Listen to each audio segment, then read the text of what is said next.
Well, the Red Sox trying to do something about an offense and also do something about the American League East, which has really closed in on them. And the on-rushing Baltimore Orioles, being host to the Texas Rangers tonight, will keep track of them.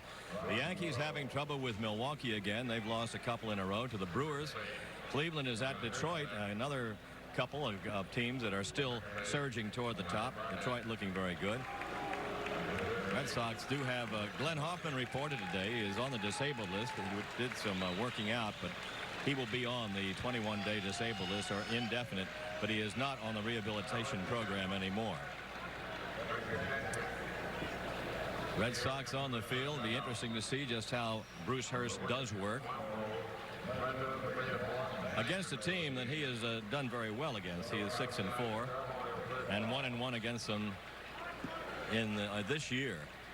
In fact, he pitched against them earlier, beat Tom Seaver, and lost to Tom Seaver, now his teammate. The wind is blowing from right to left and out toward the wall tonight. Right now, ladies and gentlemen, from Fenway Park in Boston, John Kiley at the organ and our national anthem.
Starting lineup for the Chicago White Sox tonight. For the Chicago White Sox, center field, leading off John Cangelosi. Reed Nichols is in left field tonight, batting number Harold 2. Baines in right field. Harold Baines in right field. The catcher, Carlton Fisk, batting cleanup. Behind Tim the plate. Hewlett at third base, batting fifth.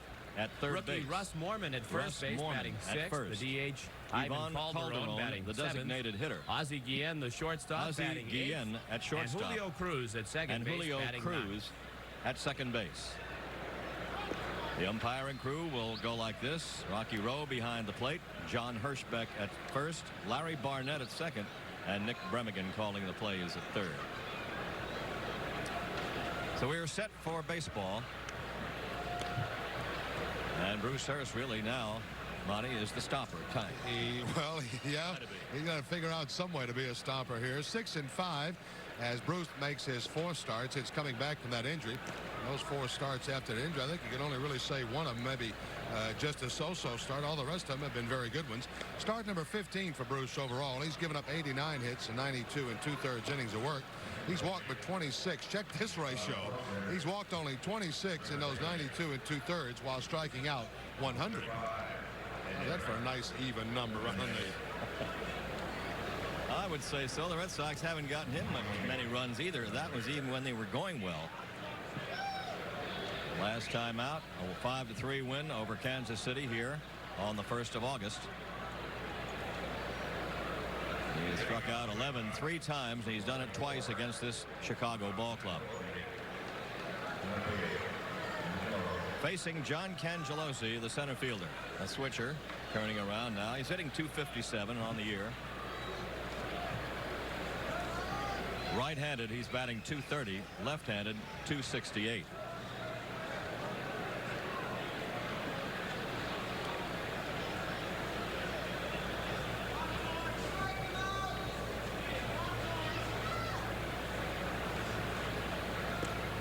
Ball one, and we're underway at Fenway. Cangelosi, Nichols, and Baines will be the 3 hitters, first 3 hitters for the White Sox.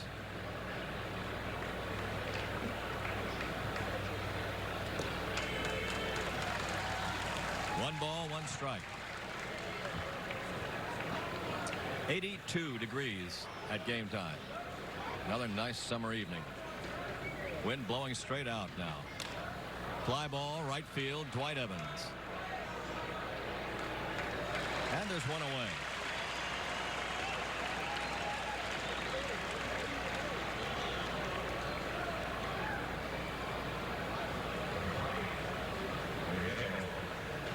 Now old friend Reed Nichols coming up.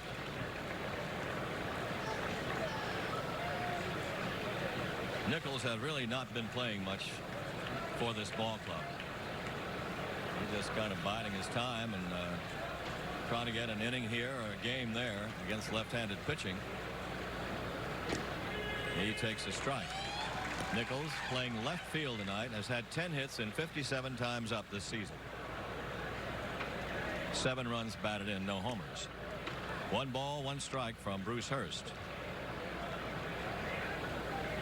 Hurst and Nichols, very good friends while they were close friends while they were members of the Red Sox. Tails away outside, ball 2. 2 balls, 1 strike.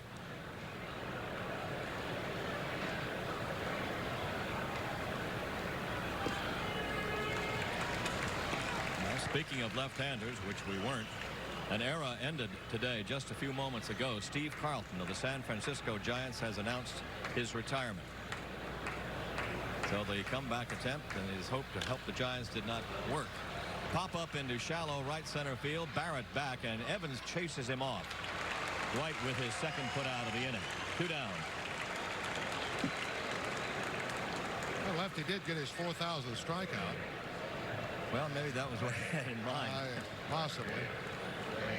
Boy, he just really had a ragtag time with that San Francisco club. He just got beat up right and left almost in every start. Yeah, he only had one fairly decent start, wasn't it? 5 or 6 innings. That's the one he hit the home run. The game he hit the home run in. Well, he's just realizing it's time. I think maybe he's a very proud man, a very proud pitcher. Just figured you cannot pump that hard slider up there anymore. Baines goes deep to left. Back is Rice, and at the wall, he's got it. Harold Baines, a .299 hitter, flies deep to left field. 3 outfield flies in the first inning for Chicago. No runs, no hits, nobody left. And after a half inning, it is the White Sox nothing, and the Red Sox coming up. They're coming up with this lineup, and noted tonight, Wade Boggs leading off and playing third base. Marty Barrett down to the number 2 spot, playing second base. Jim Rice is batting third. Up to the third slot in the lineup. That's a move up. He's in left field. Don Baylor is the designated hitter and batting in the cleanup position. Right fielder Dwight Evans has been moved up to the number 5 spot, playing right field. Bill Buckner has been dropped from third to the number 6 position. He's at first base. Tony Armas hitting 7th and playing center field. Is the shortstop. Ed Romero is the shortstop tonight, batting 8th. Doing the catching. And catcher Mark Sullivan hitting 9th. So a rearrangement and a shuffle of the deal, hoping to do something for John McNamara. And this lineup will be out there against left-hander Floyd Bannister. Bannister's working on a few things to get himself straightened around a little bit. He's coming off of a fine outing. As a matter of fact, a complete game victory over Detroit's Jack Morris. He had a good effort against the Red Sox out in Chicago, but as per usual, Boston stayed fairly close to him and came out on the better end of the deal against Bannister. A 6-8 mark for the left-hander, a 3.94 earned run average.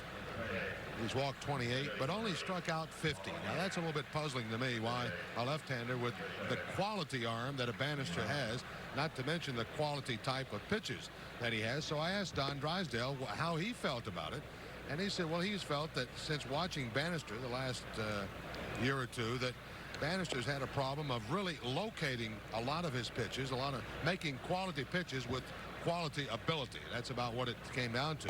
He'd get ahead of hitters, couldn't get them out on 1 or 2 pitches after getting them down in a count, and that simply resulted not only is not striking out a lot of people, but it's resulted in him losing a lot of close ball games. Well, you take a look at Bannister when he first saw him in Seattle. You're awed by him because he was able to string 7 or 8 tremendous innings in a row against the Red Sox and able to strike out a bunch of them. But he's a struggler right now. His record against Boston overall is 4-12, and all 4 of those victories came as a member of the Seattle Mariners. He's 0-3 against them this year and 0-8 against them since coming over to Chicago. Well, here's Wade Boggs in the leadoff spot. No longer leading the American League in hitting. He's hitting .342, 5 home runs, 48 batted in. Don Mattingly 1 point ahead of him. Strike one. Mets beat the Cubs in the first of a doubleheader at Wrigley today, 7-6, getting 15 hits along the way. McDowell the winner over Frazier, both in relief. Strike two. Second game, the Mets lead 4-2 after 4. Carter is homered, so is Mumphrey. In that first game, Keith Hernandez had a home run, a grand slam. Outside to Wade. Ryan Sandberg and Davis, Jody Davis, hit home runs for the Cubs. That game went 12 innings. Mets winning 7-6. Slider outside, 2-2 to Boggs. They'll be playing a doubleheader tomorrow too, because they won't finish that. It won't be a doubleheader, but they won't finish that second game. I don't think. Yeah, it's out in Wrigley. Turn the headlights on in cars, maybe. Remember when they used to do that? You watch amateur baseball game. Yeah. To get them finished on Sunday afternoons.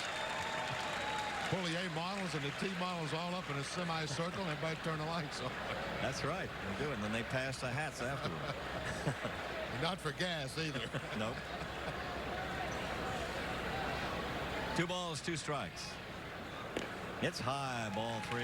3 balls and 2 strikes now to Boggs.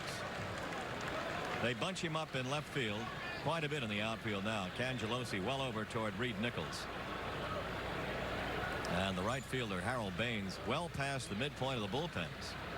Way over in right center. Boggs takes ball 4.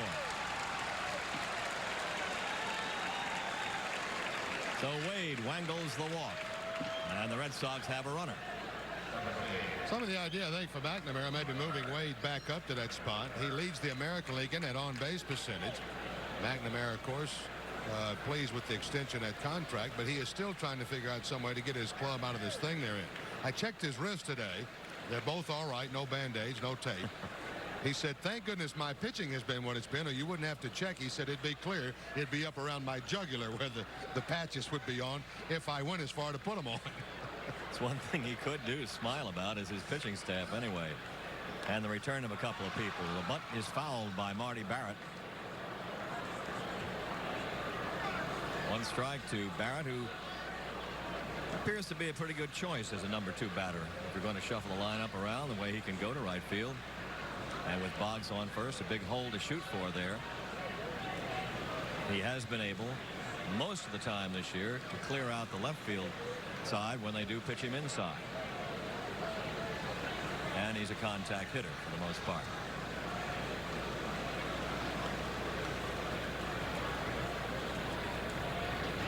Well, he likes to go to right. He's got the hole on that right side now to work on. It's just a question whether Bannister will allow him to do that. He throws him away. 1 ball and 1 strike to Marty.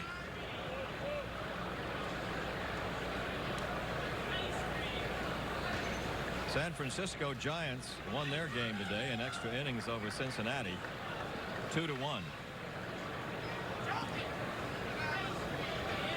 14 innings.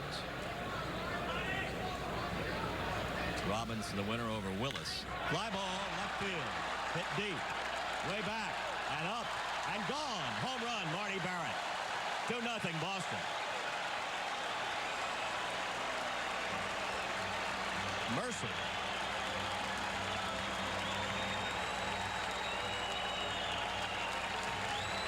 Number 3 for Barrett. Punked into the screen and a 2-0 Red Sox lead. Number 2 hit in my eye. They're supposed to be good bunters and hit the ball through the hole on the right side, hit behind runners. Not Marty. Boy, he played long ball. Did he ever get the head of the bat out against Bannister here? Good pitch to work on. Marty did not miss it. Certainly did not foul it off. Woo! Hips fly quickly. Here comes the head of that bat, and it's in the screen, and Bannister knew it. Didn't have to watch it long. Rice is carved up inside. Strike one.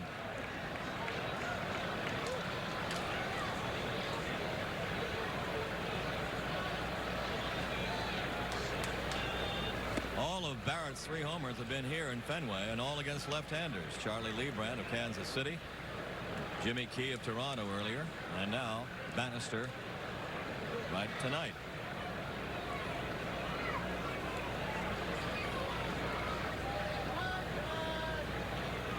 Rice bangs one up the middle. Jimmy continuing the hot hitting, at least in average, with a .333 mark coming in. Singles sharply. He's hit safely last 6 games. Or in his last 5 games, rather. He was hitting .389, so he has been consistent. Take a look right now, and Dick Bosman coming out to check what's wrong. A walk, a home run, and a single for the Red Sox. They have equaled most of their hitting output per game in the last couple of contests already here in the first inning.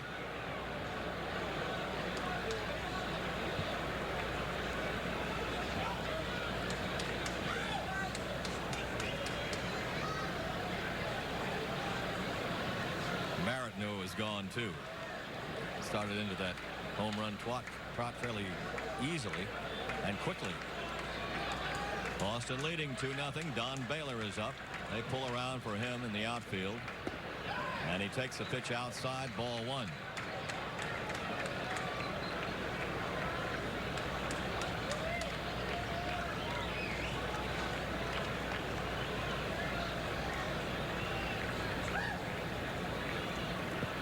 And the ball gets away from Fisk. Rice goes down to second. 2-0 count to Baylor. Wild pitch charge. I think Bannister's pumped up a little more now since Bosman came out and made the visit. A little harder, but this one a little shorter. Pudge has the ball ring off the palm of that glove. He knows he's got no chance. Once he has to go that far, easy for any base runner to advance a base. So it is 2-0 to Baylor. Baylor, 19 home runs, 65 batted in, had a home run against Bannister in Chicago, and takes ball 3.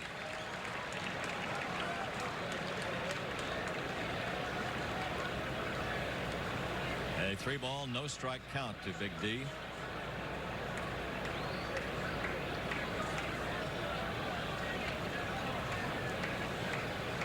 He's going to let the big dog hunt right here, I would imagine. I would think so. But he takes the strike and is 3-1.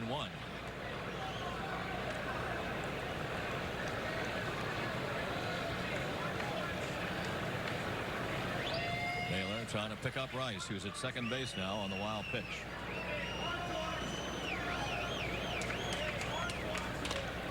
It goes to the middle, and Rice has to hold up at third. Ball is charged by Chandelossi.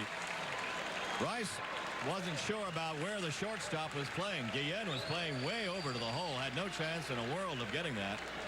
And Rice just was kind of frozen there. Ball got by him and finally found out it's a clean base hit. So he had to hold and settle for third base. That's a free look for Jimmy there. He should have known where Guillen was playing. Baylor, most shortstops played Baylor over that hole. I don't think it would have made any difference. With nobody out, Rice is not going to score on that ground ball hit at that position, and especially with the charge that Cangelosi would have put on it. But had there been any kind of a bobble or anywhere, then he certainly could not have scored by not knowing where the shortstop was.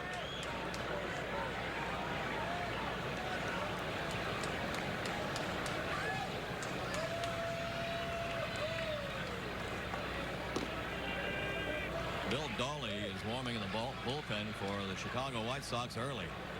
1 strike to Dwight Evans. Still nobody out. There is Bill Dawley.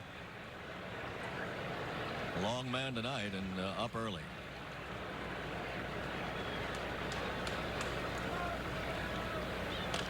Evans fouling it off. Dwight hitting .253 with 14 home runs. White Sox made a couple of moves today. They've placed Neil Allen and Bob James, the pitchers, relief pitchers, on the disabled list, and they purchased the contract of Bobby Thigpen. Who? Thigpen. Oh, that's what I thought you said. From Birmingham of the AA Southern League. They call him Sty for short? I guess not. I don't want to hear any more about that. Oh, he's a little bump up here on the foul ball. Oh, pretty good cut here by Dwight Evans. I think he wasn't riding on one. In the collarbone area, right on the top part of the chest protector. Not only is there not very wide over there, that part of the chest protector not very thick.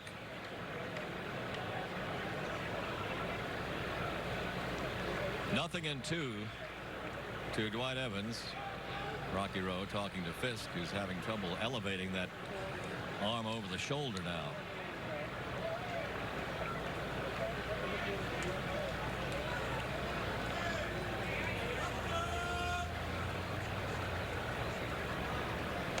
Here it comes back to the screen. Nothing in 2. The rotation has been changed in Detroit. I just heard a little bit of the notification from up there. We didn't hear it all, but Roger Clemens, instead of pitching Saturday, is going to be pitching Sunday at Tiger Stadium. That will give him a chance to face the Tigers twice, and he'll be able to face them the next Friday night when they come home here. Out of the glove of Fisk. Boy, Fudge, this is not tonight. He's already had a long inning, nobody out, been hit 3 times. Huh. Thinking catcher's thoughts.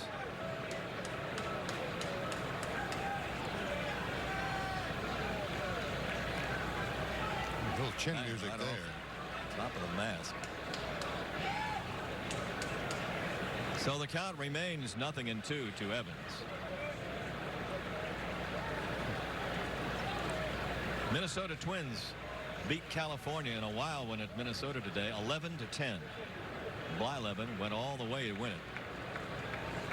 Got 10 runs, or beg your pardon, he went 5-2 was the final score. That's the foul. 5 runs, 9 hits, and no errors for Minnesota. 2 runs, 5 hits, and 1 error for California. Reggie Jackson and Doug DeCinces hit home runs back-to-back. Gary Gaetti hit his 23rd for the Twins. And Blyleven retired 18 of the last 19 men he faced at his 10th complete game of the year, beating Sutton.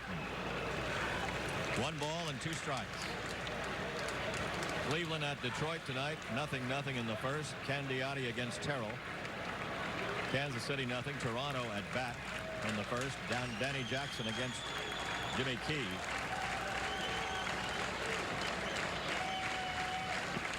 Hits the ball, and waiting patiently is Dwight Evans. Got the 2-2 count. The Yankees have gotten a run in the first inning. They lead Milwaukee 1-0 at the stadium. Juan Nieves for the Brewers and Ron Guidry for the Yankees. Guidry is 5-9. Nieves is 10-4. Raining in Baltimore. That game between the Rangers and Orioles not yet started. Oakland plays later at Seattle. Fouled up here. And we got another one. We've been 3 for 3 in this series. Wicked foul ball coming back. One that disappears below us in the screen, then suddenly you hear it bang, and it's up against the wall. Oh, that's my chair hitting the wall that makes it bang. Kathy, you can start a store after the season ends. All the baseball we've accumulated here. There's a high foul back. Fisk lets it go by around the screen area, and it does hit right in front of the screen. Evans lost it. Fisk lost it. And nobody made a try at it. It did not hit the screen. It came down right at the base of it. So Carlton Fisk is going to forget about this inning if he can. He's already tried to find a place to hide after getting hit with that first foul tip. Well, he really wants a place to hide now. Couldn't find it. He looked for it. This guy is just in that transition period. Nobody helping him either, so he wasn't the only one that didn't know where it was. No first baseman or third baseman came in. You don't think those guys will want any part of that, do you? Or Bannister didn't yell. And Evans certainly was not going to tell him. Yeah, Carlton, go back. It's over there. 2-2 the count to Dwight Evans. Runners at first and third. High, ball 3. Bannister with a real struggle here. This is the bottom of the first inning. The Red Sox have 2 runs on the Barrett homer. Nobody out, and runners at first and third. A 3-2 count to Evans.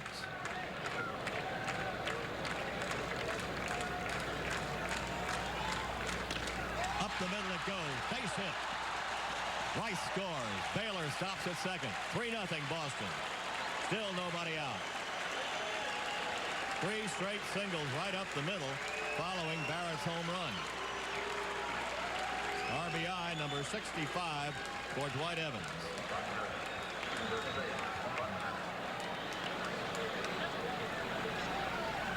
Well, what an at-bat for Dwight Evans. Second batter in this inning that Bannister's had 0-2 quickly, and the count couldn't put him away. Finally wound up walking Boggs and giving the base hit here to Dwight Evans to plate a third Red Sox run. Don't even think about saying something like save some of them for tomorrow. Let them get all they can get right now. Let them get into the habit again of hitting. You're not kidding. Here's Buckner. Dropped to the number 6 position. Takes a strike. 12 pitch at bat for Dwight Evans.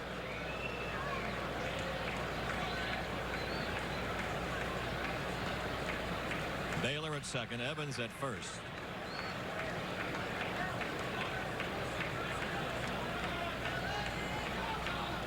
And Buck takes the ball outside.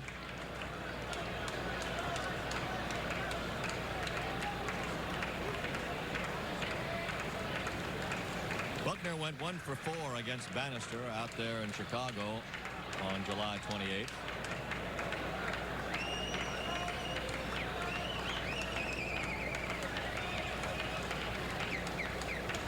Ball and a strike to Bill.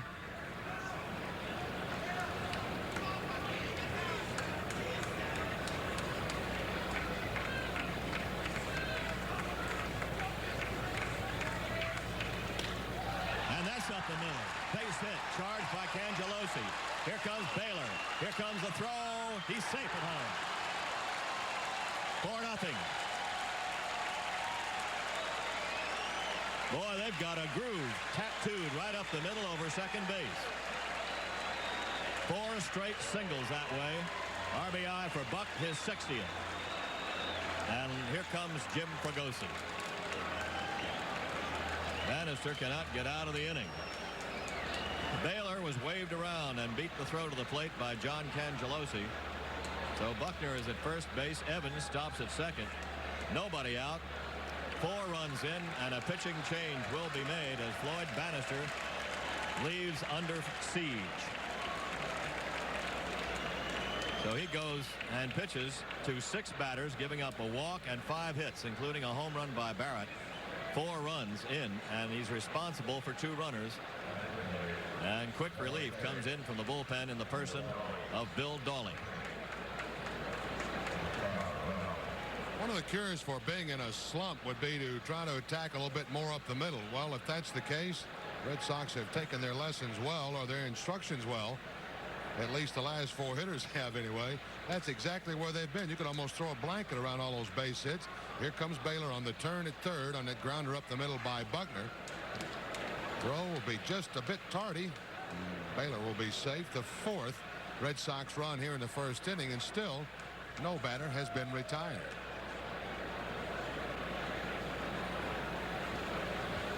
But still bouncing around back there behind that plate, almost sitting on his mask right then. I know that wouldn't be very comfortable. So the bullpen active quickly here for the Chicago White Sox in the very first inning. They'll go to Bill Dawley out of there. 33rd appearance of the year for the reliever. He has no wins and 4 losses and 1 save. 20 base on balls with 38 strikeouts. And the big right-hander has given up 8 home runs.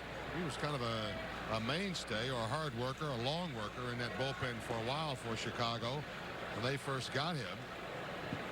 And he's just kind of Well, he is in a position that he would not have a chance, of course, to do a lot of winning or losing, really. That 0-4 record. He's going to be set in situations that wins would be probably more thing for him. Certainly no saves would be there. He was an invited to a spring training kind of situation, formerly with the Houston Astro organization. Well, he's going to test the waters with Tony Armas. Armas, the 7th man up this inning. Nobody out. Runners at first and second. Red Sox off to a 4-0 lead. My goodness.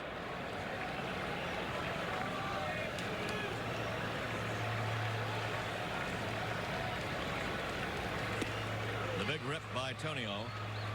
Strike one. He's hitting .266. 6 home runs, 21 batted in. Got the Red Sox run last night with the homer.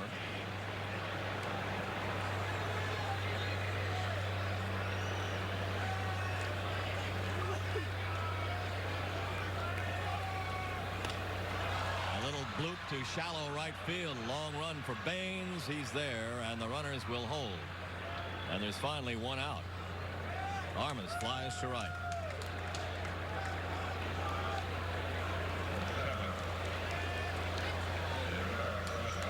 Dolly gets his first batter and will face Ed Romero, number 8 hitter in the lineup. Mark Sullivan after him.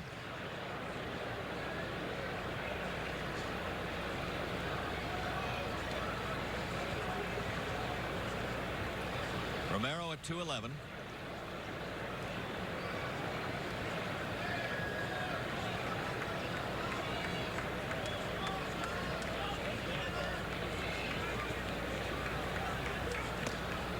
Rips away at the first pitch by Dolly.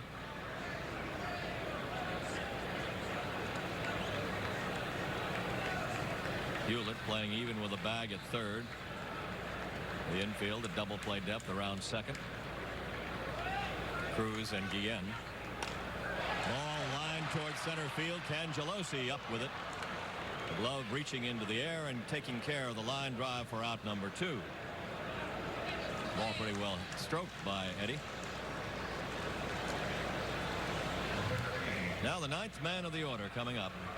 Mark Sullivan. Sullivan, 189 hitter. Catching tonight with the left-hander starter. Now finds himself facing a right-hander instead in his first time at bat. Doesn't mind, though. Anytime you're a backup catcher, you have to take that catching gear off in the first inning. You've got a reason to smile. That's right. You're in a game. Ball 1.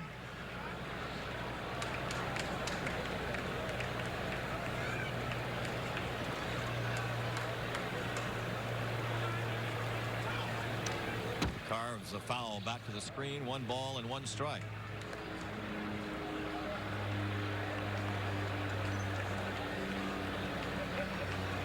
Sullivan has 1 home run, 10 runs batted in.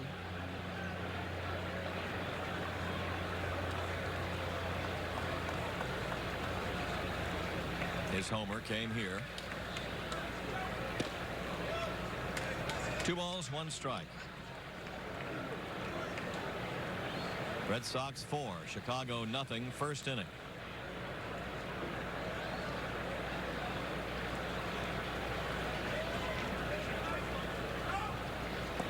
The breaking pitch by Dolly bends way outside. Ball 3. 3-1 now to Sully.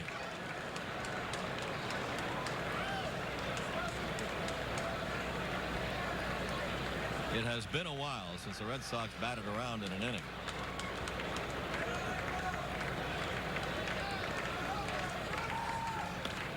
Pops it up, and Fisk finds this one. That's all for Sullivan. So Dolly comes on and takes the side in order, but not before they had scored 4 runs. And at the end of 1 inning of play, it's the Red Sox 4, the White Sox nothing. Well, there must be a trace of a smile on Bruce Hurst's face now as he has 4 runs to work with. Team that has not gotten him too many runs. They've scored 6 runs in his 5 losses. 1 run in 4 of those losses and 2 in 1. But this time he's got a 4-0 lead to think about and work with as we go to the top of the 2nd inning. Wind, though, is blowing out. Remember that. Carlton Fisk, Tim Hewlett, and Russ Morman will be up for Chicago.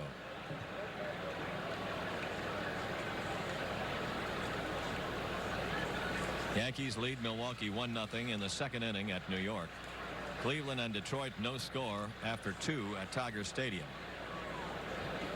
Terrell against knuckleballer Candiotti in that one.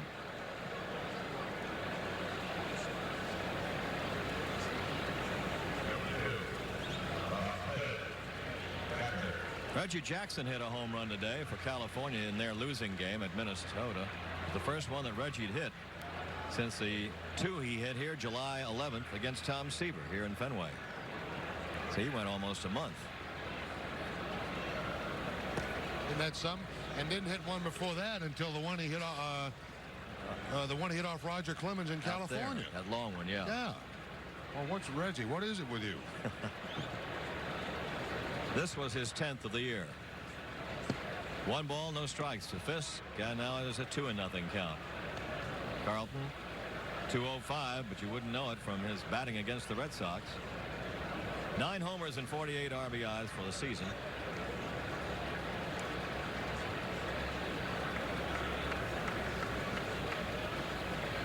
He has certainly been involved in this series. They overload the infield against him. He hits it right over there, over the left side of that infield with 3 players there. He gets a base hit, and what else is new? Hard single by Fisk. Guess where the pitch was? Oh, you don't have to guess. Down.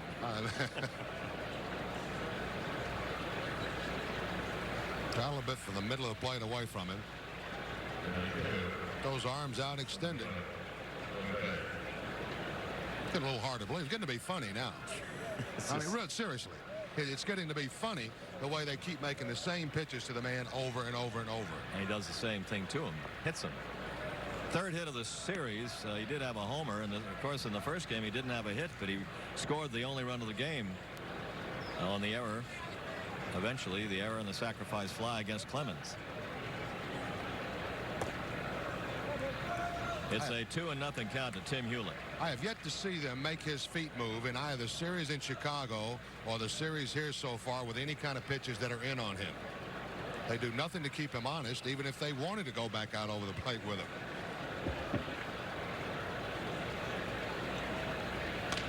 Down it goes to short. Romero gets 1, and they get 2. Even with a little bit of bobble by Eddie Romero, they pick up the 6-4-3 double play on Fisk and Hewlett.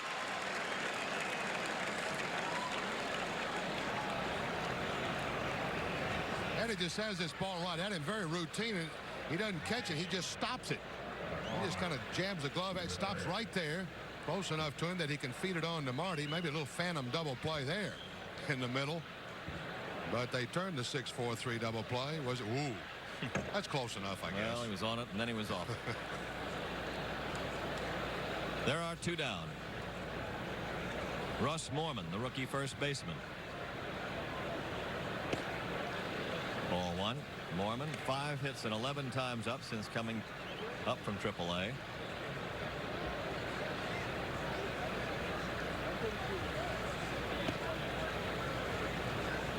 And a 2-ball, no strike count.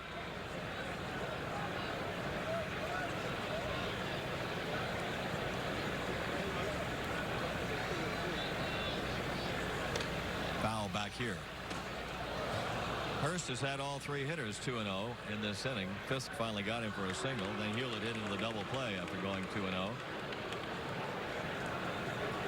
It is 2-1 now to Morman.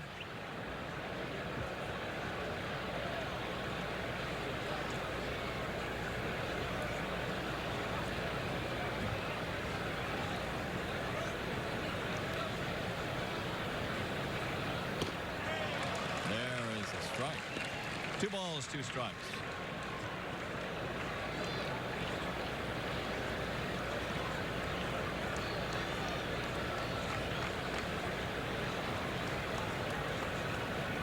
And missing high is Bruce for a ball 3-2. Ivan Calderon on deck.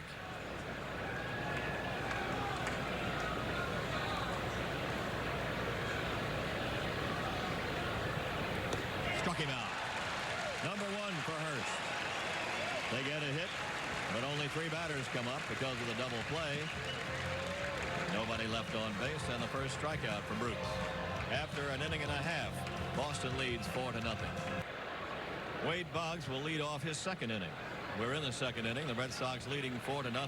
Wade drew a walk to open the first for Boston and rode home on Marty Barrett's homer. Ball 1 from Bill Dawley.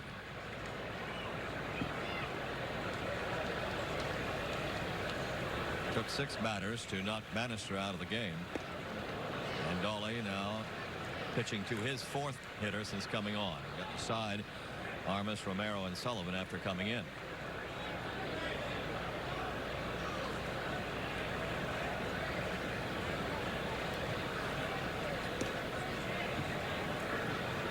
Two balls, 1 strike.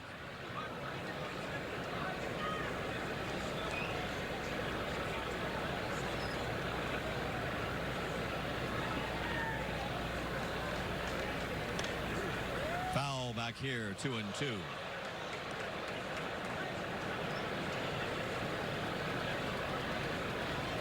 Kansas City and Toronto are scoreless after 2 innings up in Exhibition Stadium.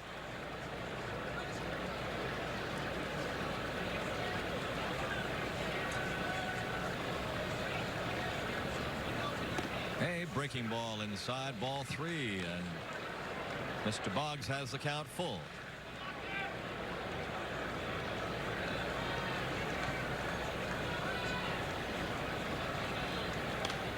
Slices it off for a foul. They're not playing in. They don't bunch him with Dawley in there now, as opposed to the hard-throwing Bannister. They do not bunch him into left field as much. Cangelosi has moved more back toward his center field position, although he still is a little bit in left center. Ball 4, second time Wade has walked. First base runner to get on against Dawley. 1 on, nobody out. On that announcement of Steve Carlton's retirement, it was effective immediately following this afternoon's game with Cincinnati. He was on the year 5-11 with a 5.89 earned run average while pitching for the Phillies and the Giants. For the Giants, he was 1-3, allowing 36 hits in 30 innings. His last outing was last night against the Reds. Ball 1 to Barrett, who hit a home run his first time up. And he was, as Monty said, he was shellacked around. 7 runs and 7 hits over 3 2/3 innings. He did strike out 3 batters, and his final strikeout was number 4,000, Eric Davis. And so he has the even 4,000. It's a ball, and the count is 1-1 to Barrett. The Giants are expected to activate pitcher Mike Krukow on Thursday. He was on the disabled list. So another milestone passed by Lefty before he hangs him up. And he has to wait about 5 years to get to Cooperstown. I wouldn't imagine too much longer. Barrett takes it, and it's hit back behind Fisk. And the Red Sox have a runner in scoring position again. Carlton really having a rough night. There's a ball that can be handled, should have been handled. It's a breaking ball. Pudge will have to go a little bit to his right with that mitt, but the ball is up in the air. Could have caught that ball with no problem. Able to squeal right by him and all the way to the backstop. And once again, base advancement by a Red Sox runner. Fisk charged with a passed ball. Boggs at second, and the count is 2-1 to Barrett. And I wonder if Carlton's lack of cooperation with the press would hurt his first. Well, it might hurt him on a first ballot going into the Hall of Fame. Certainly the numbers are there. There's no question about that. I just wonder if that may be. Depends on who's voting, I guess, by that time. If there have been some that have kept people away from the Hall of Fame for a couple of years for personal reasons, I believe. Eventually they've gotten in, and they've kept people away from the MVP award for some reason or other. But I don't know, it's so overpowering, the numbers that he has. depending on who he goes in with, I guess. Maybe going in with Seaver. 3-ball, 2-strike count to Barrett.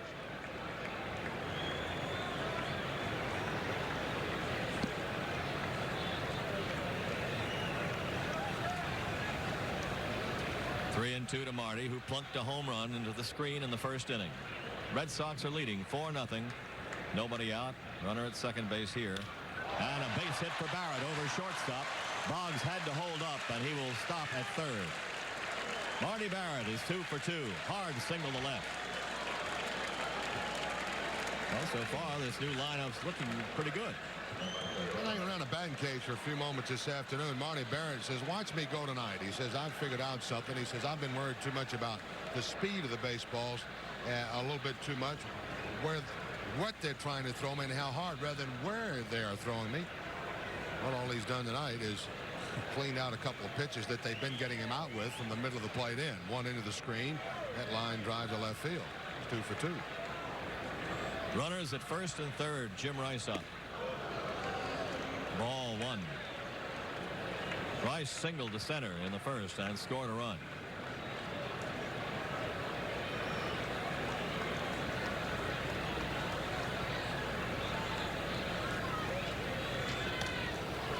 The foul is pumped back here. 1 ball, 1 strike.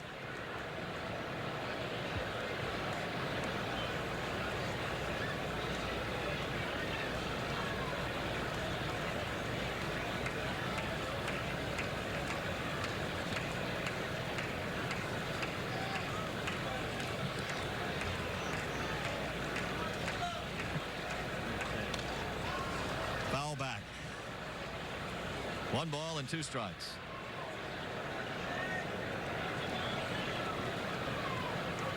Rice current average .334 with his hit in the first inning.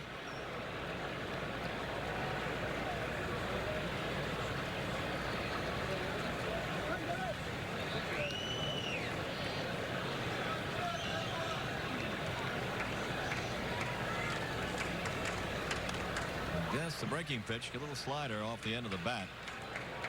Count remaining 1 ball and 2 strikes. Nobody out and 2 on.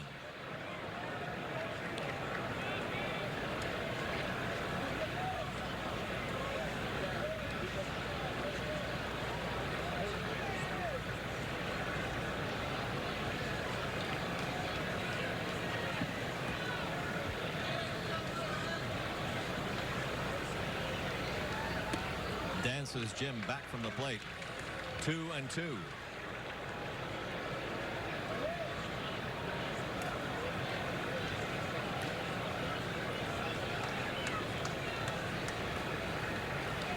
Rice down on strikes. So there's a strikeout, 1 away. First base occupied with less than 2 outs, and that's doesn't matter if the catcher drops the ball on that. Rice is gone.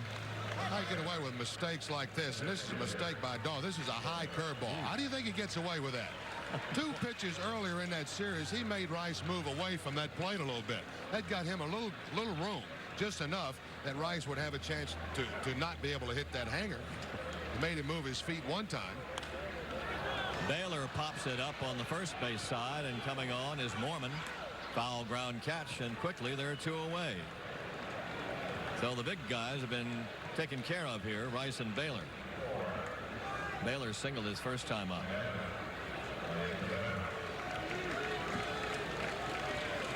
Yeah, that ball that Rice struck out on has got to be in the flag somewhere. Oh, sure it is. Sometimes, as I mentioned, you move hitters back a little bit. You straighten them up.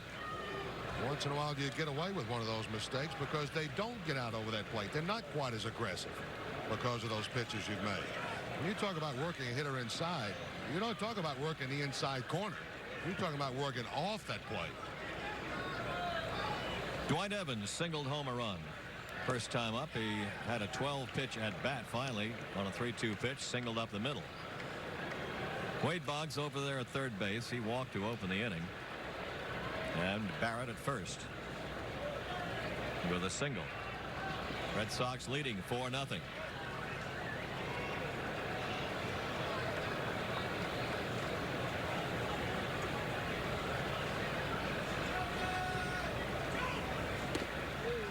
Dolly misses outside, ball 2. In the first inning, if you joined us late, Boggs led with a walk. Barrett homered to the screen. Rice, Baylor, Evans, and Buckner all singled up the middle. RBIs for Evans and Buckner. Ball 3.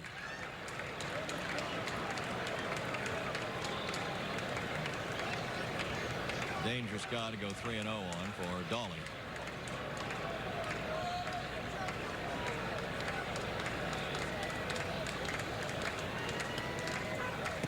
And he takes ball 4. So that loads the bases as Evans draws a walk. Second given up by Dolly. Pushing Barrett to second base. Boggs is at third. The Red Sox have had more base runners in this game they've had in the last 5. Easy. Here's Bill Buckner getting a right-hander to look at. Against the left-hander Bannister, he singled to center to drive in a run. His 60th of the year.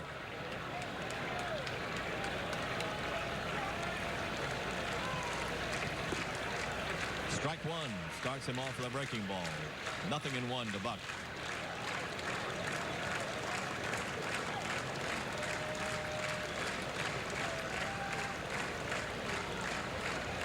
Another full house tonight.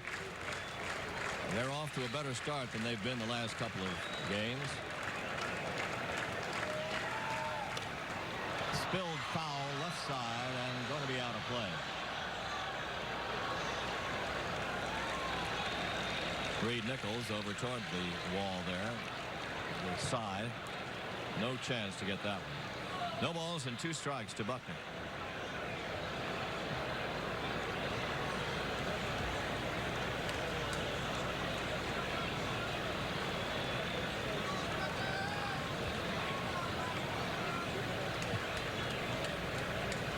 Three on, 2 out.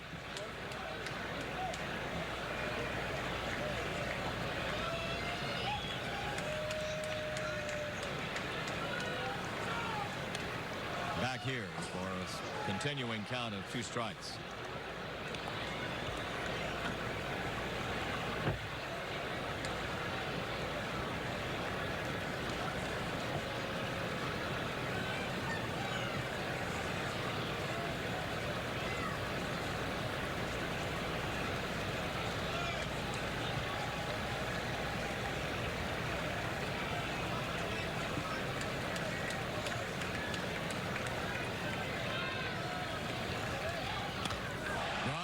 To right field.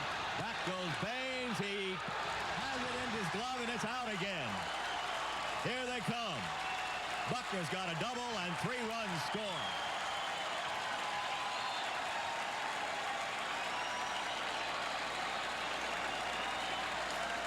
Bill Buckner cleans them up.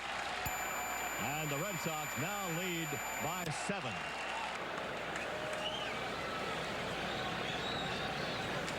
So Dolly cannot get out of it. The Red Sox lead it 7-0. Dolly pitching to Armas. Walks getting Dolly in trouble in this inning. Coney takes outside. It's a 1-ball, 1-strike count.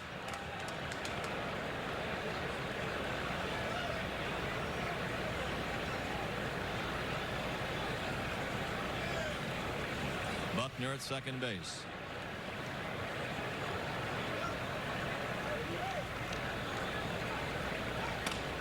There goes the bat and the ball. Guillen at short fields the ball.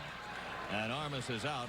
That retires a side, but Buckner's big double drives in 3. And after 2 innings, the Red Sox lead 7-0. That's the way it is at the end of 3 innings. The Red Sox unleashing all that attack on Chicago. 7-9-0 to 0-1-0. Things looking up for the home 9, Monty. Certainly are, and the pitching is staying just right on schedule. Hurst to work to Cangelosi in the top of the order here in the Chicago 4th inning. No runs on a hit for Chicago. 7-9-0 for Boston.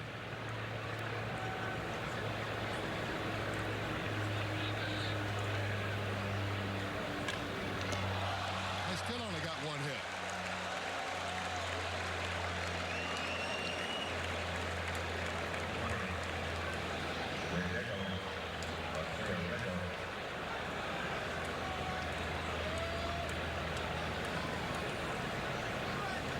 This is the play on Wade Boggs and the throw by Reed Nichols. It showed that they did go for the wrong leg on the play, but the ball was there in plenty of time.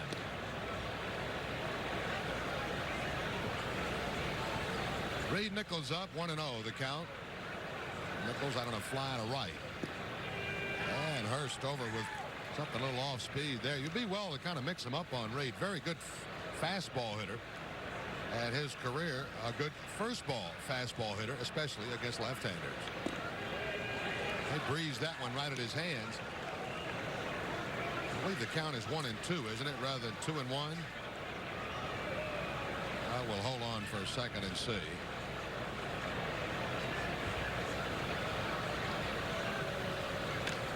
Little half swing. A couple of bounces to Marty Barrett. He straightens up and throws out. Nichols 2 down.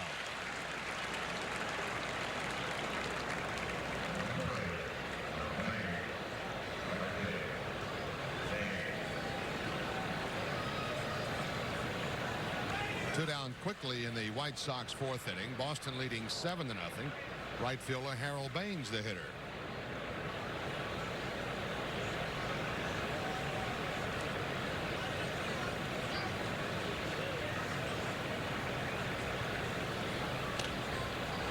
Oh, what an easy inning for Hurst. Somebody just squeezed this one, and Marty's got it. 1-2-3 inning. And after 3.5 innings of play, Boston 7 and Chicago nothing. Here we go with the play with Eddie Romero batting with Buckner at second base and only 1 out. The ball looped towards center, and Buckner, either thinking there were 2 outs or thinking that ball's going to drop, just hightailed it for third. Then he started to come back. Cangelosi underhanding it to Guillen, and here comes Buck. A little bit late, a little bit short. Double play. Red Sox leading 7-0 as the White Sox come up in the 6th inning. Bruce Hurst working on a 1-hitter. High pop-up by Calderon. Down the right side in foul ground. Buckner there, and Buckner with a catch. Bill is very involved tonight. That's a nice grab going back into foul territory. Buck's left thigh hurting him a little bit extra today. He had a double wrap with some ice, but seems to have pretty good mobility. He goes a long way down that line to shag that pop foul fly. He's under control all the way. Well, scrap iron in there making plays, running bases, getting base hits, and stretching. Talking about George Foster being released today. He ended with at least his career with the Mets, unless somebody picks him up, at 347 career home runs, 37th on the all-time list. They have not replaced him on their roster as yet. The batter is Guillen, and he fouled off for strike 1. Foster this year was hitting only .227 with 13 homers and 38 batted in for the Mets. Last year had 21 home runs, and the year before, in 1984, had 24 homers and 86 RBI.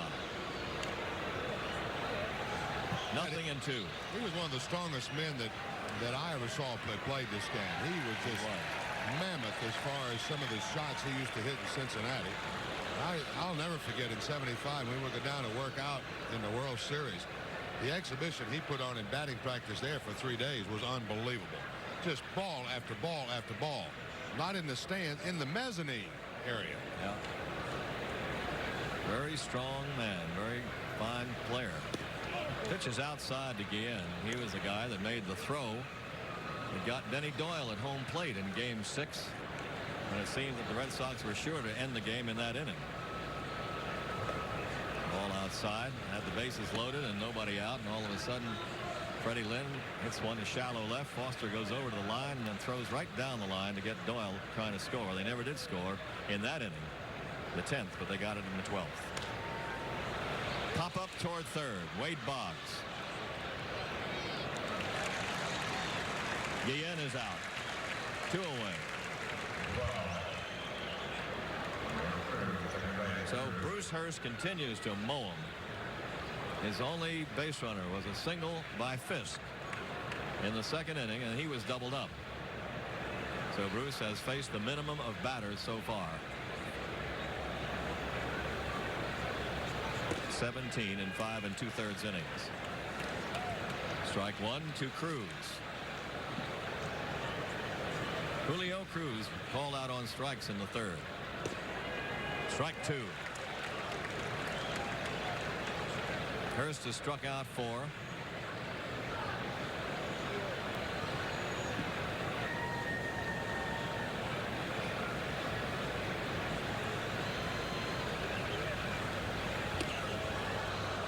Coming close to him, spinning off that one. 1 ball and 2 strikes. It's a good pitch here. Well, there's nothing wrong with that pitch at all, especially when it's 0-2. Yes, sir. Establish yourself right away. Down toward third base. Boggs with it. And another 1-2-3 inning for Bruce Hurst. 14 in a row to get the last 15 outs. And after 5.5 innings, Red Sox lead 7-0. New pitcher for the White Sox and the newcomer, Bobby Thigpen. Just replacing a couple of disabled Chicago pitchers. Thigpen at Birmingham. So he makes a move from Double-A right to the big leagues. For the Barons, he was 8 wins and 11 losses in 25 games. Works as a starter for the Birmingham Ball Club, a 4.68 earned run average. And in 159 innings had struck out 90 batters while walking 54. Don't dig in real close or get too comfortable around that dish. In those 159 innings, this man has hit 11 batters. So don't get real comfortable. Don't get him mad at all. He is making his first appearance in the major leagues. Second year of professional ball. His debut right here at Fenway Park, coming into a game before 35,000 people against the first place club that is leading his team 7-0. Dolly didn't do a bad job really in the long relief stint that he had. He did give up 3 runs in 5 innings, but he came in a terrible spot with 2 on and 4 runs in and nobody out in the first inning. There is a strike to Mark Sullivan. He got the 3 men to face him in that inning. The Red Sox did score 3 runs off him in the second when his control wobbled. He walked a couple and both the walkers scored. Punched back foul by Sully. Mark Sullivan has fouled the catcher and struck out.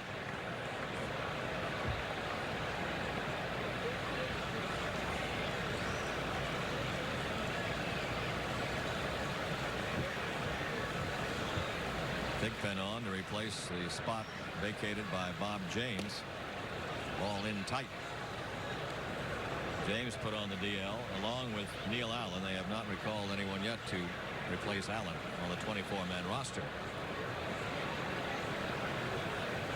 1 ball, 2 strikes.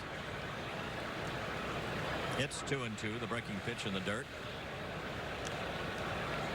Dolly went 5 innings, gave up 5 hits and 3 runs, walked 2. Both the walkers scored, and he had 1 strikeout. That would make that 2 strikeouts. The fastball rides high and outside. Ball 3, 3-2.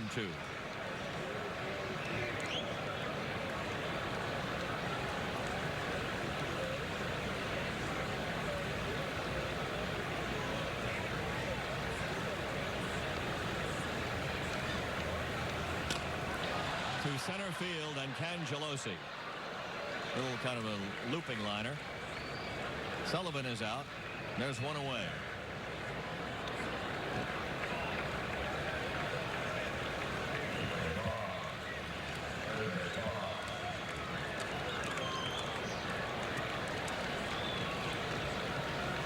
We mentioned earlier the Red Sox manager John McNamara has agreed to a new 2-year contract that will extend him through the 1988 season. Lou Gorman says, "We feel John has done an outstanding job, kept the ball club in first place since May 15th, despite numerous injuries, especially among the pitching staff." So congratulations to the quiet, laid-back man from California who has not been so laid back this year. He's had success and he's had frustrations in a lot of ways, particularly lately. He's handled himself very well. Boggs drills it into left center field. Base hit. Wade Boggs at the leadoff spot tonight has had 2 walks and 2 singles now. 42nd multiple hit game of the year for Wade Boggs. He had been in a tie for 7th with those 41. And that's to have him way down there in that department is really unusual. Of course, to have him not leading the American League in batting average is a little bit unusual too. He may be back up atop that though before this night's over. Marty Barrett has had a home run and a single in 3 trips. And he got good wood on the ball his last time up in the 3rd inning. He sent Cangelosi deep for his fly ball. Boggs has already helped his on base percentage tonight. 4 for 4. Leading the league in that department still.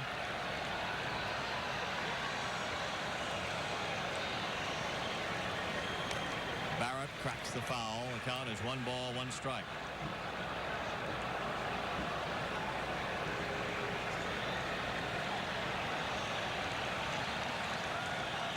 Well, Thigpen will remember we gave his first major league hit to anyway. Defending American League batting champion.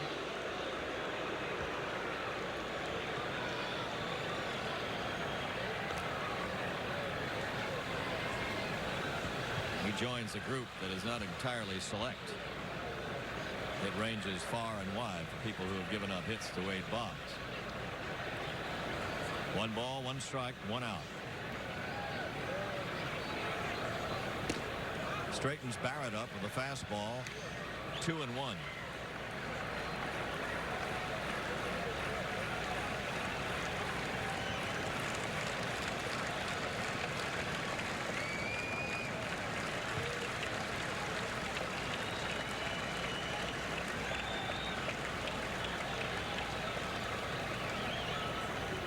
Barrett up the middle, his 3rd hit. Boggs stops at second. Barrett 3 for 4. Boy, what a top twosome they've turned out to be tonight in the change around in the lineup. Well, I guess Marty wasn't kidding when he told me around that batting cage. Everything has worked just dandy for him. Boy, he has had not only often contact, but solid contact all night long, all starting off with the home run in the very first inning. Pitching coach Dick Bosman out to talk to the rookie who got the first batter, Sullivan, on a fly ball to center, and has given up consecutive singles to Boggs and Barrett.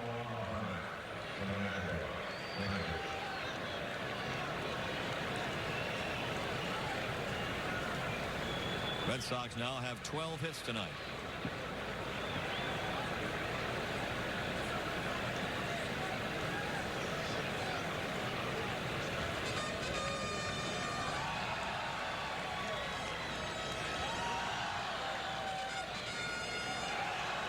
Here is Jim Rice, 1 for 3 for the night. And a strike.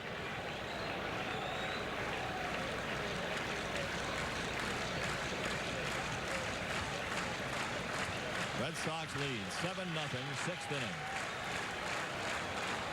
The rookie talking with the veteran. Hey, he crossed Pudge up. That's the best pitch the youngsters made. I believe. Hey. Nice delivery on the slow breaking ball to Jimmy, but looks like with the velocity that this young man possesses, I don't believe Pudge would want to get crossed up looking for the breaking ball and get the heater. A few knuckles busted up that way. They want to make sure of the signs. Of course, the young man's understandably nervous, making his first big league appearance.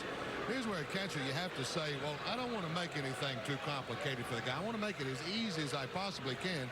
He's got too many other thoughts to worry about what a simple set of signs we may put out or get too complicated with a set of signs. The man get his feet wet, get him on kind of planted, get him back down to earth a little, and let him work on hitters. This is where the catcher can be so valuable to a young pitcher that way. Foul back by Rice. Vicious foul ball at the top of the screen. 0-2 with 1 away. Boggs Boggs at second, Barrett at first. They're the new table setters, kind of reversed in their order. Boggs the leadoff man tonight, not Barrett.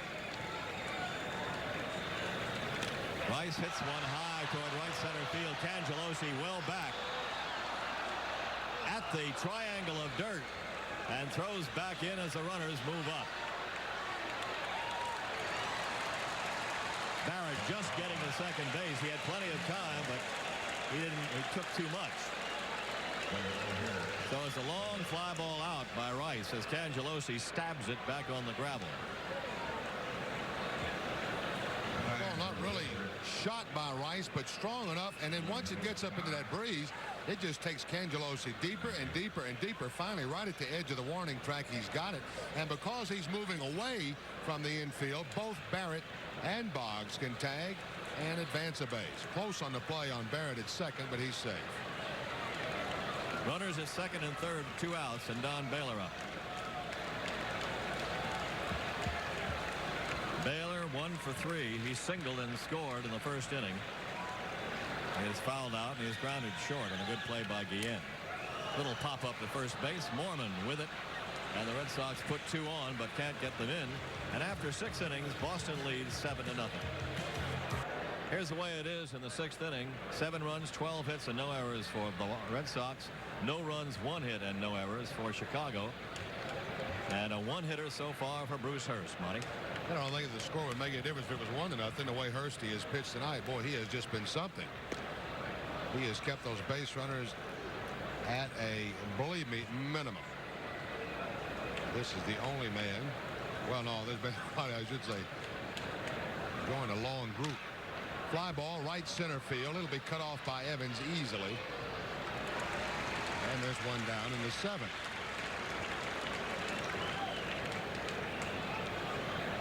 Hurst gave up a leadoff single to Carlton Fisk in the 2nd inning. He was quickly erased in a 6-4-3 double play, and everybody before and after that have gone down. 4 of them on strikeouts.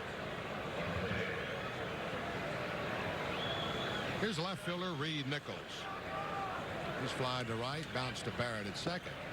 Swing and a miss there, 0-1. Harrah, a grand slam for the Texas Rangers at Memorial Stadium. That game getting started late because of a rain delay. Texas 5-0 over Baltimore. Pop foul, right side. Buckner giving chase. And just on the edge of the Red Sox dugout roof and back out of play.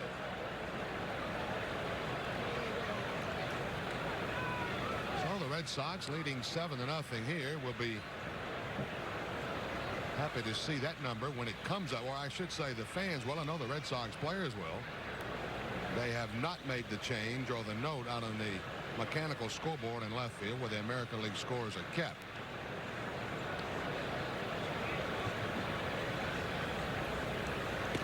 Soft breaking ball stays up high. Texas got those 5 runs in the top of the 2nd inning. 1-2 to Nichols. High to left field. Rice dropping back near the wall. He'll turn and look up. It's high off the wall. Long carom as it comes off. Rice will shag it down and Nichols will have the 2-base hit. So the 2nd hit for Chicago belongs to former Red Soxer Reed Nichols.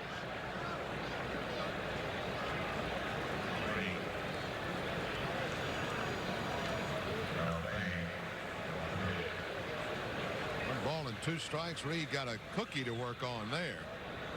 He cracked it just a little bit too high. Hit that wall coming down on a glancing blow. Armas in close. Rice deep. Backup play with Rice getting it in. So a 1-out double will bring up Harold Baines. Breaking ball stays high from Hurst. And it's 1-0 to Harrell. Harrell is flying to left and he's popped up to Barrett at second.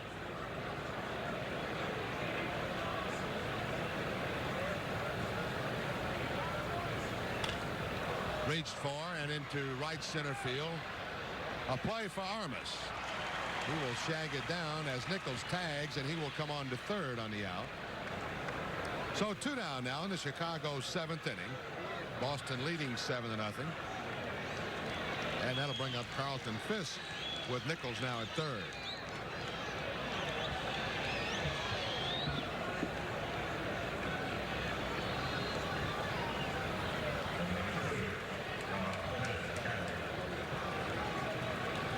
That double by Reed Nichols breaks up the 15 in a row retired by Hurst, actually accounting for 16 outs. Starting with a double play ball back in the second inning.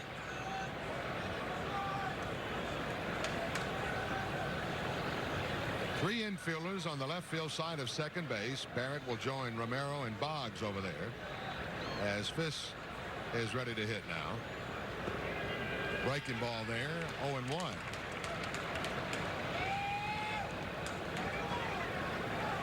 Pudge has singled to left tonight, and as I mentioned, leading off the second inning, and he's been out on a fly ball to left field, that leading off the fifth.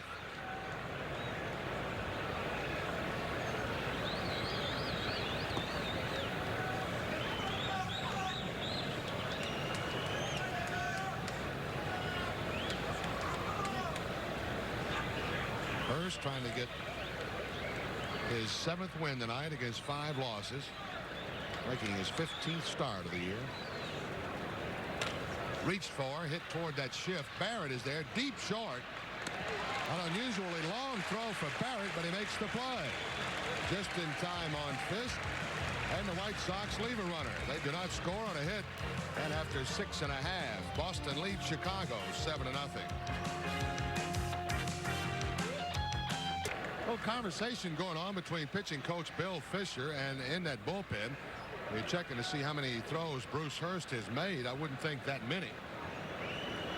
But we are seeing some action. Bob Stanley is up and loosening, so that might indicate that Bruce Hurst could be through for tonight. Bruce Hurst has thrown just 70 pitches through the 7 innings he has worked. Along with Stanley, Tim Lawler is up. Well, I don't know. They could be just up throwing. Didn't seem like that would be enough for Hurst, but you never know. He may be feeling a little bit tired. So Thigpen to work to the Red Sox here in the bottom of the 7th inning. He'll be facing Evans, Buckner, and Tony Armas. Red Sox 7-0, out hitting the White Sox 12-2.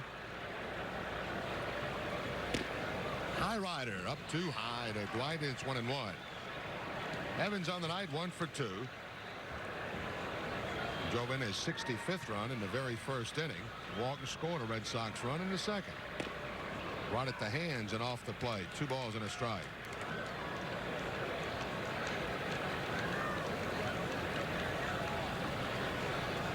Thigpen, the 3rd Chicago pitcher of the night. Bannister did not retire a Red Sox batter. Did he hold the swing up in time? Plate umpire says no. Rocky Road didn't even ask for help on that one.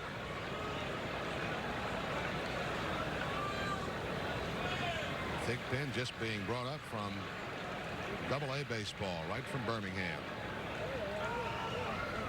Evans is down on the strikes as he tries to catch that high rider and doesn't do it. 1 down.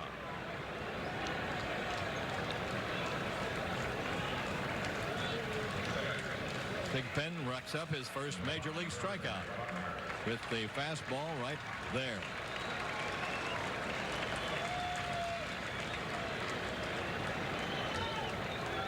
One down with the bases empty for Bill Buckner. Buck 3 for 3 on the night.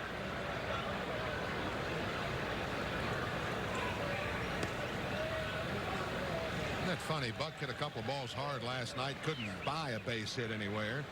Good play by Darrell Boston and center to rob him of 1. And actually put very good wood to make the last out of the ball game. Still, Darrell Boston was there to handle that one. Pops this one into left field fairly high. Could be an easy play for Reed Nichols as he backpedals and then moves to his left. And Buckner is retired for the first time tonight.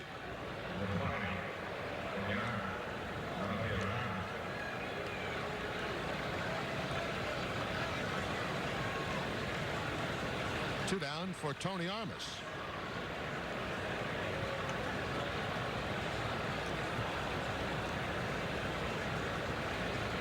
Tony is hitless in 3 trips.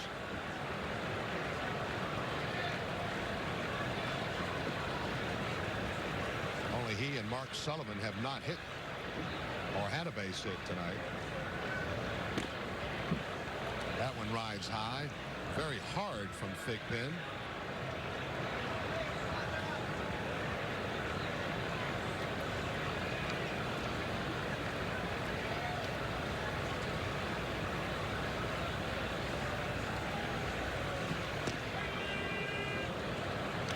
Nice change of pace there with the off-speed breaking ball.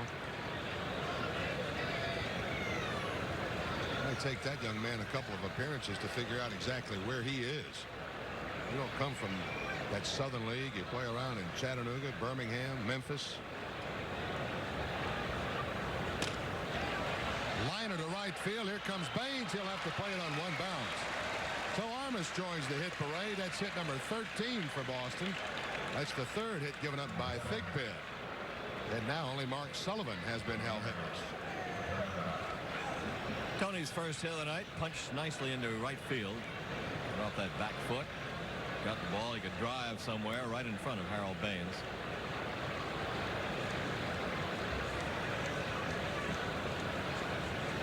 Red Sox shortstop tonight, Ed Romero, steps in. Eddie 1 for 3.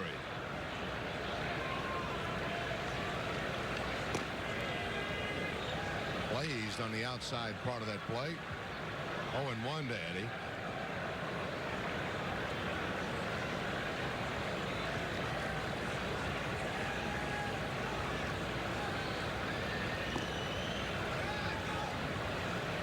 Fisk able to keep that one out in front where Armas could not move a base. Mentioning the Red Sox in some ways a little fortunate as they will move on to Detroit after the day off tomorrow. They will miss Jack Morris in that series. They will catch Randy O'Neill, Eric King. Frank Tanana has not been an easy road for anybody in this American League this year, as he has a 9-4 record. And Walt Terrell has been very warm. He, along with Jack Morris, really kind of responsible for the Tigers heating up once again, or heating up at all. Terrell on the year 10-8. And they're awaiting the return of Dan Petrie. He'll be back before the season ends. Romero fouls it back here just below us. 1 ball, 2 strikes the count.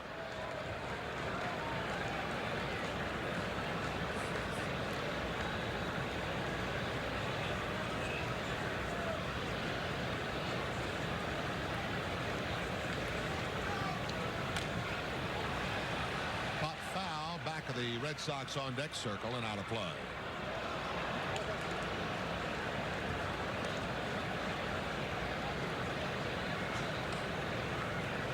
We mentioned earlier that George Foster had been given his unconditional release by the New York Mets. And apparently to replace him, Lee Mazzilli has had his contract purchased from the Tidewater, which that's the farm club of the New York Mets in the International League. That's right. He will be replacing Foster. Boy, oh boy. Mazzilli goes back to New York. Man's got more lives than a cat. Shallow pop fly, left field. Guillen back. Oh, what a nice little play by the shortstop there as he turned, make the basket catch, and retires Romero and the Red Sox in the 7th. Nothing across on a hit, 1 left. Go to inning number 8. Bruce Hurst working on a shutout as he's got him closed 7-0.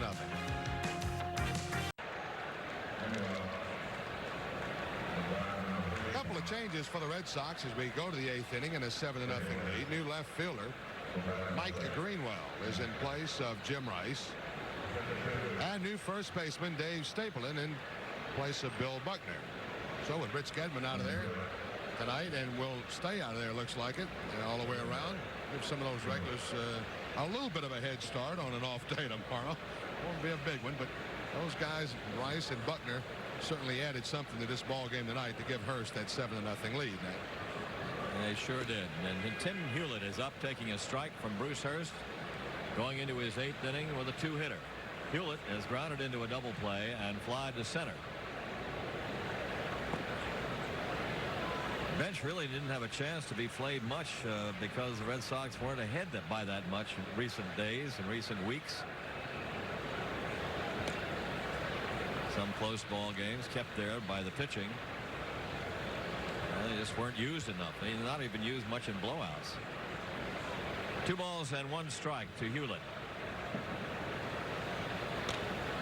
Little pop fly in the shallow left field. Greenwell coming on. Mike with his first chance of the night. 1 away.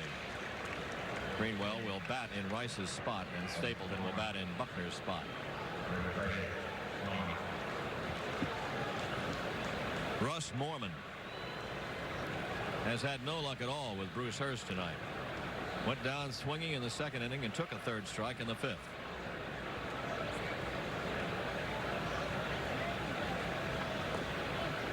Bruce dropping that number 2 pitch over, but low, ball 1.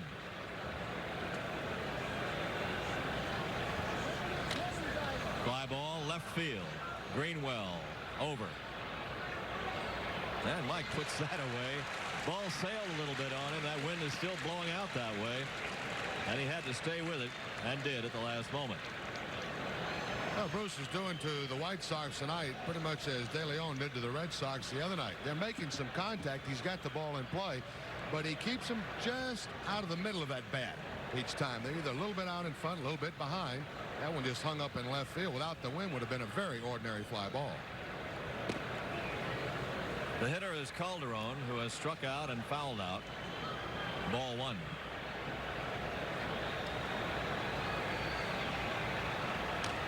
Ivan fouling it to the right side. 1 ball and 1 strike.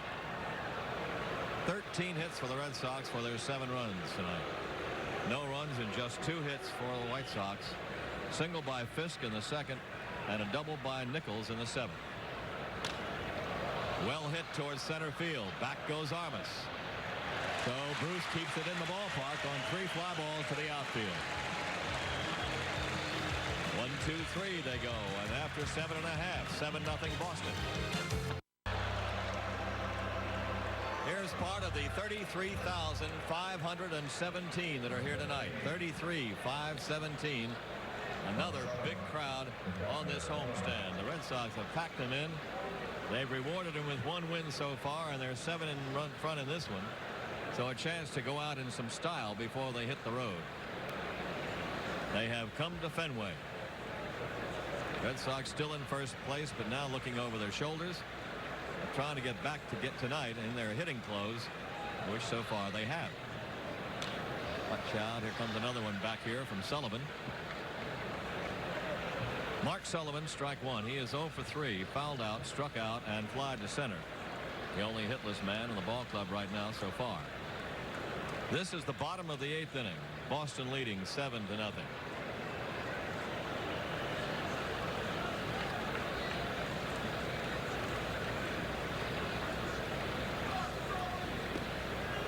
And the youngster, Thigpen, bends one for strike 2. He's showing a little bit of stuff out there, Monty. A little bit of pretty good live fastball. And there's a good breaking pitch. He's got just enough difference in the speed of those 2 pitches to really cause the hitter to flinch just enough. Then you got to get back and get prepared for that heater once again. He strikes Sullivan out with the heater riding up. He chased it out of the strike zone, and Thigpen has his 2nd major league strikeout. This is not a high rider. This ball is just high when it comes out of Thigpen's hand, and this gets a little extra on that one. 1 down in the 8th inning, and the batter is Boggs. That pitch looks so good to hit, though, especially when you've got 2 strikes. It's eyeball level. You don't have to do any changing around. You just can't hit it, though. Thigpen misses high and outside to Boggs, who has walked twice, singled twice, and has scored 2 runs. He's out trying to stretch a single to a double in the 3rd. Goes high and foul, out of play. What would I do, Ned? I'd pat all these fans that's been in attendance in this ballpark, not only tonight, throughout this series, this homestand, and I would bet that each Red Sox player would do the very same thing. The way they have kind of they've pushed them. They've given a little extra help, even though they have not played well. They've not won a lot of games in this homestand. They have certainly been enthusiastic, though. They've drawn 207,872 in this homestand. Now that is outstanding. 6 games. Two balls, 1 strike to Boggs. Cleveland got a run in the 4th inning. It's raining in Detroit, but Cleveland is leading Detroit 1-0 when the rains came. 4th inning. That's where the Red Sox are going. But by the time Friday comes, the rains may have swept through and they'll be here in New England. 3-1 to Boggs. Fouls it off. 3-2. Toronto just clobbering Kansas City 8-0 in the 8th inning. Damaso Garcia's had a home run for Toronto. Yankees leading 5-1 over Milwaukee in the 7th at the stadium. Clutterbuck relieved Nieves for Milwaukee. Foul back. And then another pitcher came on. Basio relieved Clutterbuck. Well, we got some names coming in there now. In August, Texas 5, Baltimore 0. 3rd inning now. Grand slam by Toby Harrah. 3-2 to Boggs. In tight for his 3rd walk. Been on base 5 times with 3 walks and 2 singles. From the leadoff spot tonight. First walk given up by Thigpen.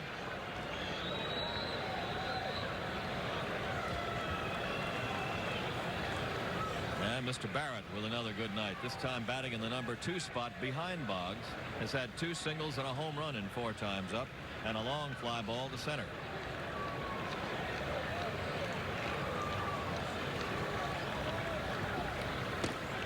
And a strike. Rangers have added another run. Single by Gary Ward. Scored Pete Incavilla. Texas batting in the 3rd with 1 run in. Nobody out. And Texas leading Baltimore 6-0.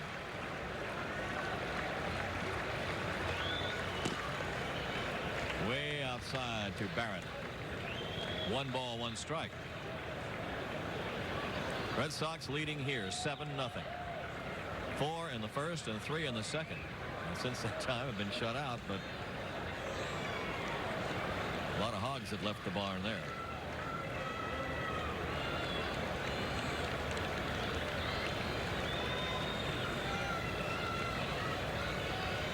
The breaking pitch just outside. Ball 2, 2-1.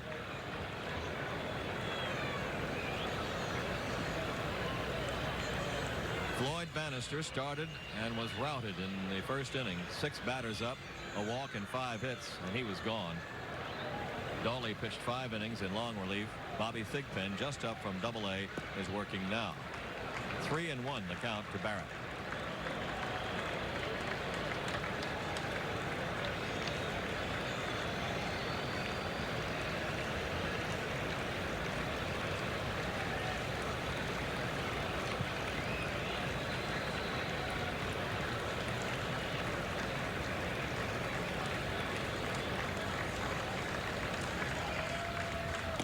And Barrett draws a walk.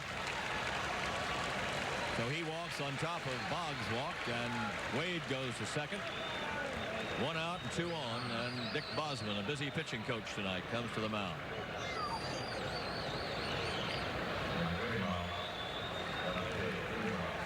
Telling him just, hey, pace yourself a little slower, throw strikes.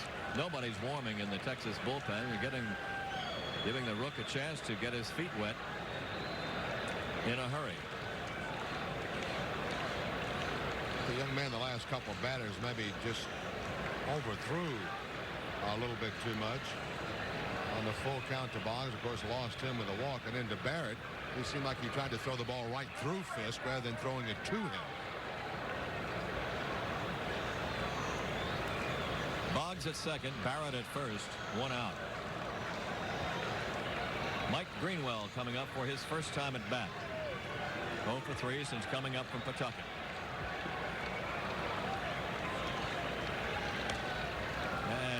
Inside out's a foul ball, strike one.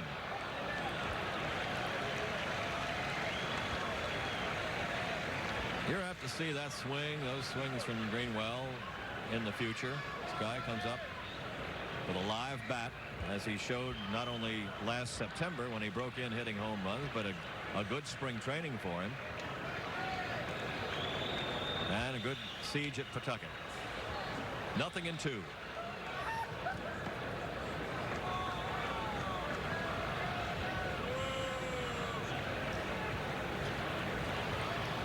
Two on, one out. Greenwell, the batter, with an 0-2 count.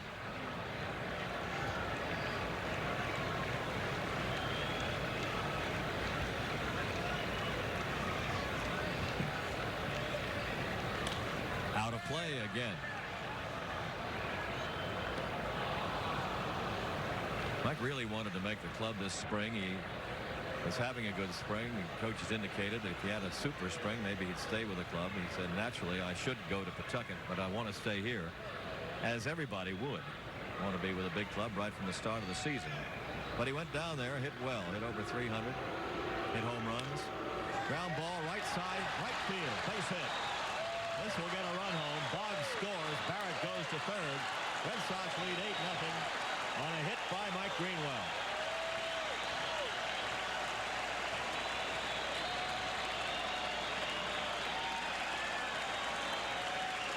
Well, they're up for Mike. First hit since coming back. Well, he jumps right back in there offensively. Really quickly down in the count, no balls and 2 strikes, and they couldn't put him away. Soft breaking ball stayed up for him. He drilled it pretty hard, right past the dive of Mormon. Well, he'll pick up an RBI for the effort. Boggs around third, headed for home. First run given up by Thigpen. Batter is Don Baylor. Fastball, strike one. Baylor singled in the first inning. 1 for 4.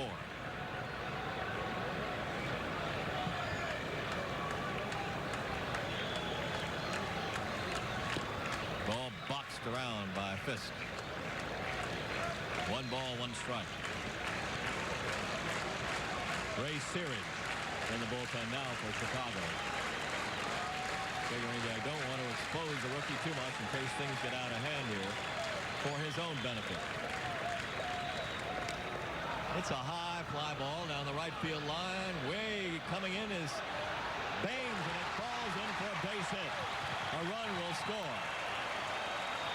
A high pop single down the line by Baylor, scoring Barrett, and it's 9-0. What a rainbow that was, but Baines, of course, playing way over in right center for Baylor, had a way to go. Well, he just had too far to run to make up all the ground and get to this ball. Certainly wasn't hit deep down that right field line, and Baines, who was, by the way, swung around for Baylor to pull like every other right fielder would be. Marty just kind of tiptoeing up that line a little bit once he saw that it wasn't handled. Rushes to the plate. Now Dwight Evans up.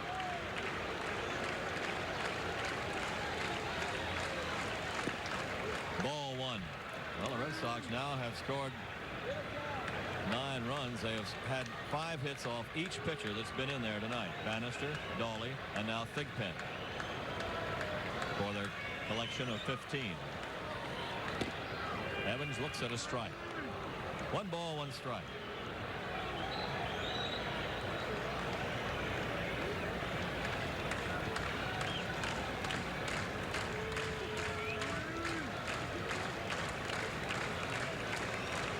First time the Red Sox have had 15 hits in a game since the 30th of June against Toronto.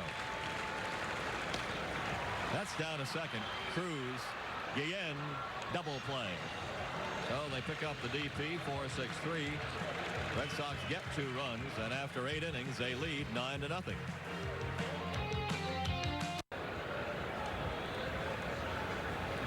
Kevin Romine is the new center fielder for the Red Sox. We go to the top of the 9th inning. Boston leading Chicago 9-0. Romine in center. Bruce Hurst There are his figures so far in this one. A two-hitter. Looking for his second win in a row since coming back after 2 losses. And looking for his 7th win of the season and a complete game to boot. Brian Giles is going to be the pinch hitter for Ozzie Guillen. Brian Giles, pinch hitting, no average.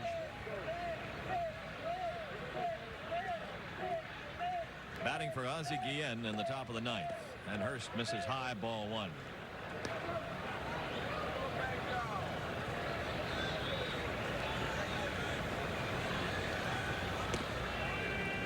A strike. Hurst has had 5 complete games in this season. There's the curveball over. Beauty. 1 ball, 2 strikes. Roger Clemens leads with 8 complete games. Boyd has 5. Hurst has 5 and is looking for his 6th. Trademark from Hurst. Boy, that got a lot of break on it. Little pop up to the right side. Marty Barrett. And Giles, the pinch hitter, is out. 1 down in the 9th. Giles making his first appearance at the plate since being called up. Julio Cruz coming in. He has struck out and grounded out. The only hits given up by Hurst, 2 ex-Red Sox players, Fisk and Nichols. Single by Fisk in the 2nd, double by Reed Nichols in the 7th. The bat and the ball go to the left side. Romero has to hurry. He does. He's made it. Nice play by Eddie Romero for the 2nd out over to Stapleton. 2 down. Play by the Red Sox shortstop. Has to hustle. He may be a little bit leery of the head of that bat flying, but it's a little more toward Boggs at third. Boggs will be the one that has the nervous problem. And he stays with it nice and steady. Good play. Bruce Hurst now 1 out away from his 2nd shutout of the year. And his 6th complete game. He leads 9-0. Cangelosi up. Out of play is strike 1. Hurst has faced just 1 over the minimum in this ball game. He has faced 27 hitters right now. This is the 28th up here. Nichols died on base in the 7th. Fisk with his single was doubled up in the 2nd. One of the finest games we've seen this year pitched by anybody. 0-2 now to Cangelosi. Crowd wants the punch out for Bruce Hurst.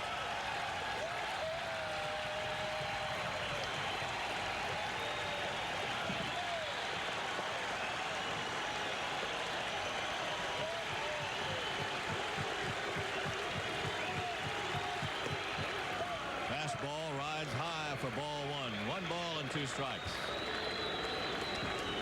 Eyes of Bruce going through the ballpark.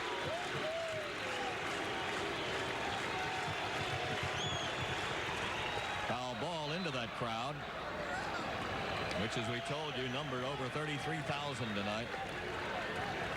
33,517.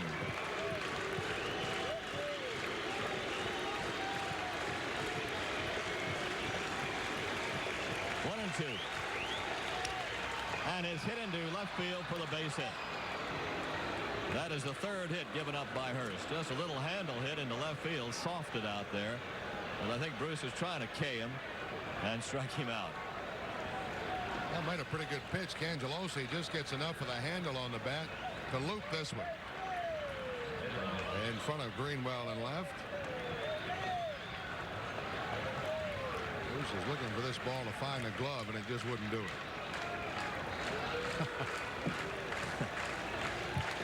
The pitch is over to Reed Nichols for strike 1.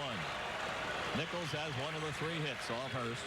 He is flied to right, grounded to 2nd, and doubled. Double to the wall. 1 ball, 1 strike.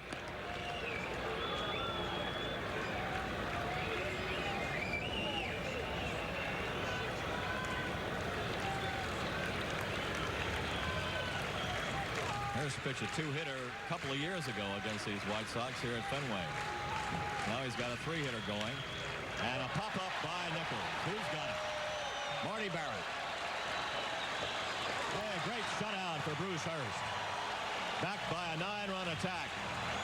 As Boyd and Nipper and all his buddies on the pitching staff come out to say a job well done to the left-hander who seems to be just about all the way back. In the 9th inning, no runs for the White Sox, 1 hit, and 1 man left on base. The final score with Hurst pitching a 3-hitter and a shutout, 9-0 Red Sox.